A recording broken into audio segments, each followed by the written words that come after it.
मराठवाडा किचनमध्ये आज आपण भेंडीची अशी भाजी बनवणार आहोत. तुम्ही खाल्ल्यानंतर तुमचं पोट नक्कीच भरेल, पण मन भरणार नाही, कारण ती बनतेच तेवढी टेस्टी. तुमच्या घरात भेंडीची भाजी आवडत नसेल ना, तर या पद्धतीने बनवल्यानंतर नक्कीच सगळ्यांची आवडती भाजी ही बनेल. ही भेंडीची भाजी आपण यामध्ये पाणी टाकलेलं आहे तरी सुद्धा चिकट होत नाही. लंच असो किंवा डिनर, चपाती, भाकरी किंवा भातासोबत ही परफेक्ट अशी भाजी लागते. चला मग आता वेळ न घालवता आपण लगेच बनवायला घेऊया. सुरुवातीला इथे बघा 1-2 पाण्यानं स्वच्छ आपल्याला हे भेंडी धुवून घ्यायची आहे. कारण यावरती जी घाण धूळ असते ती पूर्ण साईडला निघते. आणि मसाला भेंडी तुम्ही बनवत आहात त्यामुळे काय करायचं, भेंडी ही आकारामध्ये थोडीशी छोटी निवडायची. त्यामुळे आपल्याला म्हणजे व्यवस्थित दोन्ही साईडचा पोर्शन कट करून त्यामध्ये मसाला व्यवस्थित भरता येतो. तर इथे बघा मी या पद्धतीने दाखवलेलं आहे, त्या पद्धतीने तुम्ही ही भेंडी कट करून घ्या.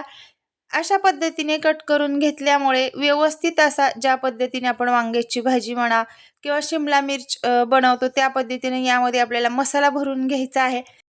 भेंडी आपली चिरून झाल्यानंतर आपल्याला आता यासाठी एक वाटण बनवून घ्यायचं आहे. त्यासाठी मी गॅसवरती एक कढई ठेवली आणि त्यामध्ये 1 वाटी शेंगदाणे टाकून घेतलेले आहेत. आता हे शेंगदाणे आपल्याला अगदी खरपूस असे मंद आचेवर भाजून घ्यायचे आहेत. गॅसची फ्लेम ही कमी ठेवा, कारण तुम्ही कोणत्याही भाज्याची वाटणं जर बनवत असाल ना, तर ती तुम्हाला अगोदर भाजून जर घ्यायची असतील ना, तर ती व्यवस्थित भाजून घ्यायची. कारण भाजीची चव ही खरी त्या वाटणाच्या, म्हणजे तुम्ही जितपत छान भाजलेलं आहे ना, त्यावरती अवलंबून असते. इथं बघा शेंगदाणे आपले बऱ्यापैकी भाजून तयार झालेले आहेत. लगेच त्यामध्ये मी 2 चमचे तीळ टाकून घेतलेले आहेत. आता तीळ सुद्धा आपल्याला अगदी व्यवस्थित भाजून घ्यायचे आहेत. सुरुवातीला शेंगदाणे भाजा आणि शेंगदाणे तुमचे थोडेसे भाजत आल्यानंतरच यामध्ये तीळ टाका. कारण तीळ भाजण्यासाठी आपल्याला फारसा वेळ लागत नाही. खूप कमी वेळात तीळ भाजले जातात. इथं बघा मी गॅस बंद केलेला आहे आणि गॅस बंद केल्यानंतर आता हे सगळं आपलं भाजलेलं साहित्य एका डिशमध्ये काढून घेतलेलं आहे. या साहित्यामध्येच आता आपल्याला 10-12 लसणाच्या पाकळ्या टाकून घ्यायच्या आहेत आणि थोडीशी कोथिंबीर टाकून घ्यायची आहे. या वाटणामध्ये नक्की तुम्ही कोथिंबीर टाकून घ्या. त्यामुळे अप्रतिम असं चवीची ही म्हणजे भेंडी ची भाजी बनते. इथं बघा हे सगळं साहित्य आपण एका छोट्या मिक्सरच्या जारमध्ये टाकून घेतलेलं आहे. यामध्ये आता 1 चमचा काळा मसाला आपण टाकलेला आहे आणि इथं पाव चमचा हळद टाकून घेतलेली आहे.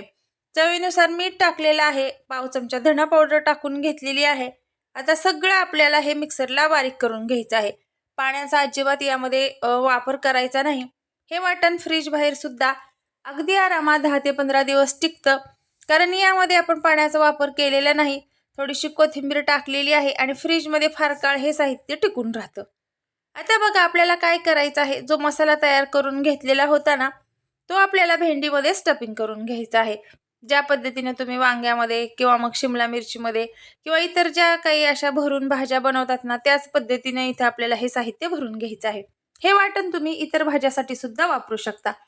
पूर्वतयारी म्हणून हे वाटण तुम्ही अगोदर म्हणजे तयार करून तुम्हाला हव्या त्यावेळेस या पद्धतीच्या भाज्या बनवू शकता. इथे बघा मी सांगितलेलं होतं की भेंडी म्हणजे या पद्धतीनं कट करून घेतली ना, तर तुम्हाला व्यवस्थित असा मसाला त्यामध्ये भरता येतो. आता इथे पूर्ण आपला सगळा मसाला भरून तयार झालेला होता आणि जो शिल्लक राहिलेला मसाला होता तो सुद्धा मी त्यामध्ये टाकून घेतला. आता तयारी करायची आहे फोडणीची. त्यासाठी इथं मी एक कढई घेतली. त्यामध्ये 2 चमचे तेल टाकून घेतलं आणि हे तयार केलेलं म्हणजे जो भेंडीचा मसाला होता ना, तो पूर्ण यामध्ये टाकून घेतला. गॅसची फ्लेम ही आपल्याला कमीच ठेवायची आहे. अगदी मंद आचेवर ही भेंडी परतून घ्यायची आहे. आजच्या भेंडीमध्ये आपण पाणी टाकून ही भाजी बनवत आहोत.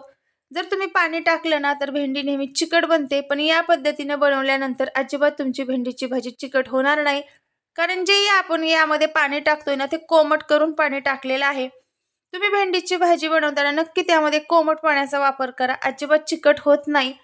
आता यामध्ये पाणी टाकल्यानंतर एक डिशवरती झाकून ठेवलेली आहे आणि 5 मिनिटांनी याला हलकीशी वाफ घेतलेली आहे. तयार झालेली आहे आपल्याला हवी तशी मसाला भेंडी. ही मसाला भेंडी अतिशय सोपी आहे. तुम्ही लंच असो किंवा मग डिनर, चपाती, भाकरी किंवा भातासोबत ही अगदी परफेक्ट लागते. तुमच्या घरात भेंडीची भाजी जर आवडत नसेल ना, तुम्ही जर या पद्धतीने बनवली ना, तर नक्कीच सगळ्यांची ही आवडती भाजी बनेल. मराठवाडा किचनमध्ये आज जी आपण भेंडीची भाजी बनवलेली आहे ना, ती भाजी खाल्ल्यानंतर तुमचं पोट भरेल, पण मन अजिबात भरणार नाही. इथं तयार झालेली मी भेंडीची भाजी एका डिशमध्ये काढून घेतलेली आहे. तुम्ही पाहू शकताय अगदी मस्त असा आतपर्यंत यामध्ये मसाला गेलेला आहे. कलर सुद्धा अप्रतिम असा चवीचा आलेला आहे याला. पाहिल्यानंतर तुम्हाला सुद्धा खाण्याची इच्छा होतीये ना? चला मग तुम्ही सुद्धा भेंडी आणल्यानंतर मराठवाडा किचनच्या पद्धतीने नक्की ही मसाला भेंडी बनवून बघा आणि आपल्या मराठवाडा किचनला कमेंट करून सांगायला विसरू नका. चला मग सबस्क्राईब करा, लाईक करा, शेअर करा. भेटू अशीच पुढील रेसिपी घेऊन.